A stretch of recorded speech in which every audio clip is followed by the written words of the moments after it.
Hey, what's going on, guys? It's Brainbean here again, back with another gaming keyboard video for you.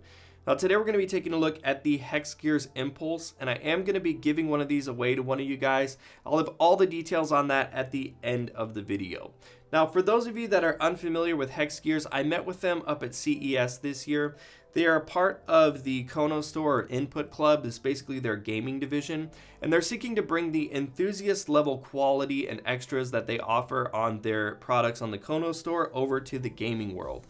And so that's a very exciting prospect for somebody like me who is really, big into covering gaming keyboards, but also appreciates the quality and things that the enthusiast side has to offer. So seeing the two of those married together is a really exciting thing.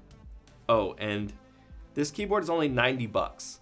So with that, let's go ahead and check this thing out. Starting with construction and design, as I always like to do, the Hexgears Impulse is a 104 key mechanical keyboard, and as you guys can see, it does have that nice exposed switch design, which really pairs nicely with the clear Kailh switches that are in it, but we're going to talk more about those here in just a little bit.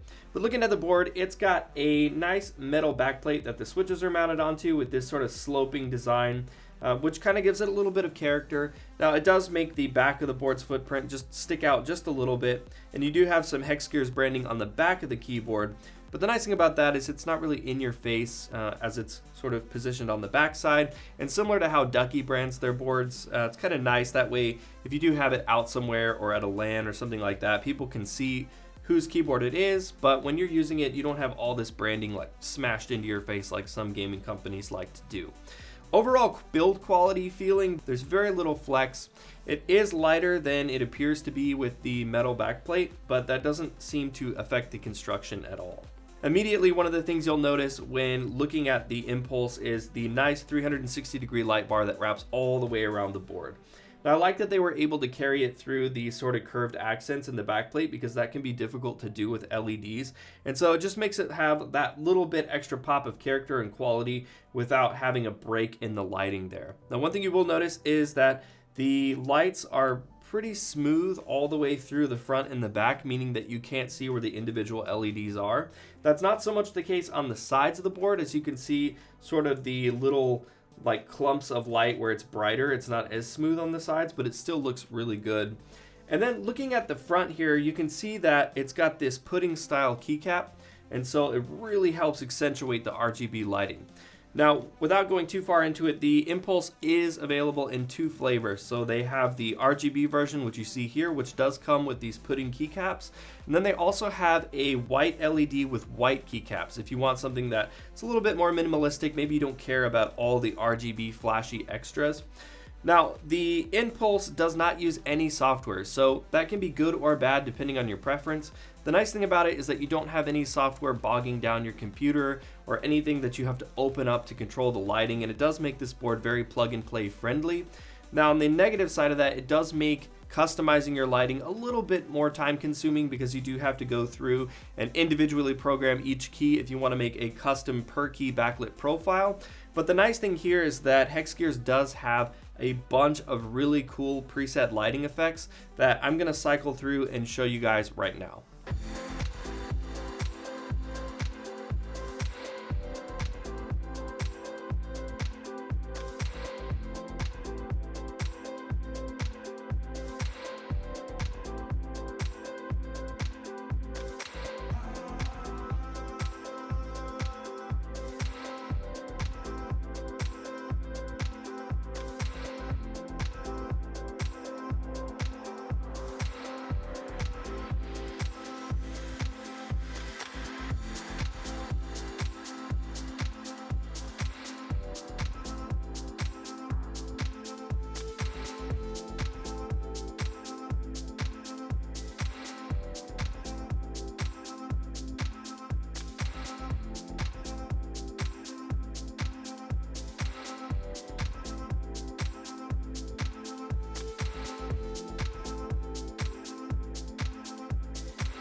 Now the switches on this board are also kind of going into that more enthusiast style.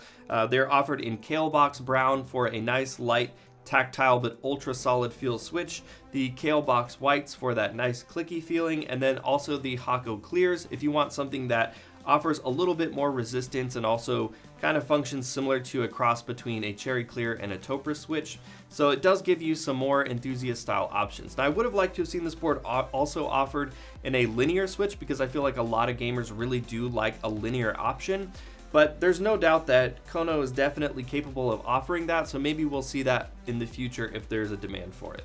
And of course, I wouldn't leave you guys without a sound test. I got my Impulse with Kale Box Browns. So let me go ahead and give you guys a sound test of the Kale Box Browns in the Hexgears Impulse.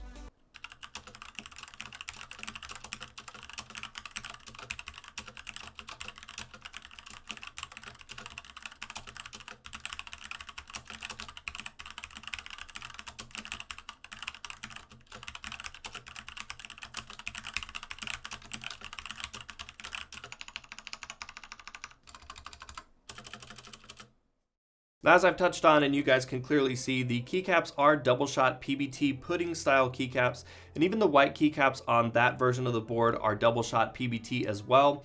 And that just kind of goes back to the enthusiast grade mentality that Hexgears brings towards their gaming keyboards.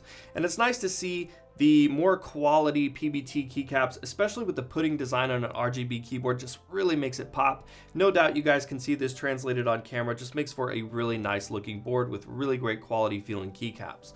The font is clean and simple, which is nice, and there's nice, well illuminated secondary characters. So overall, I couldn't be happier with the quality of the keycaps. Now looking at the underside of the board, there are 4 nice rubberized pads and 2-step rubberized extendable legs, which is always nice to help you position the keyboard a little bit better and also make sure that it's not going to be sliding around your desk while you're gaming. Now the cable on this board is not detachable, but it is a nicely braided cable. In terms of extras, as you guys can see, there's really not a whole lot to look at aside from the really nice lighting. There are no dedicated macro or media keys or volume scroll wheels or USB pass-through or any of that kind of stuff. It is more of a plain minimalistic style board with beautiful RGB lighting. You can use the function key, of course, to do media controls as well as a whole slew of things. As I did say that this board doesn't use software, so everything can be done on the keyboard. It is a spill resistant keyboard, which is nice for those of us that are a little bit clumsy and maybe spilling on the board. So now that we've gone over everything that the Impulse has to offer, the most exciting thing about this board is that it's 89 bucks. So just considering that you're getting the Kale Box or Hako switches, the PBT pudding keycaps, the nice RGB light bar around it, and just the beautiful animations of the RGB lighting, the quality of the switches, the quality of the keycaps, the quality of the metal backplate on the board, and just the overall construction for 90 bucks is insane.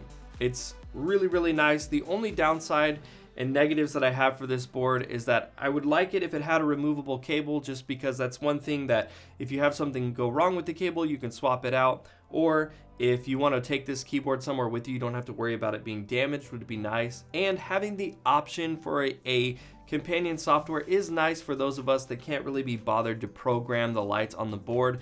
Just being able to do a simple click or layer preset effects or things like that is nice, especially considering how beautiful the RGB on this keyboard is. Would be nice to have that. Now, those things aside, if that doesn't really matter to you that much and you just want to be able to pick a nice preset lighting effect, or you don't mind individually programming the lights, there's absolutely nothing else wrong that I can say about this keyboard, because it's got everything. I mean, look at it. For the price, it is an incredible keyboard. Well, that's it for the video, guys. Let me know in the comments down below what you think about the Impulse keyboard, and don't forget, I am going to be doing a giveaway for this keyboard as well. All you have to do to be entered to win is make sure you're subscribed to this channel, give this video a like to show your support, and let me know in the comments what you think about this keyboard. I'll be announcing it on my Twitter at Brainbean Gaming, so make sure to follow over there so you don't miss out on that announcement. But as always, guys, thank you so much for watching, and I will see you in the next one.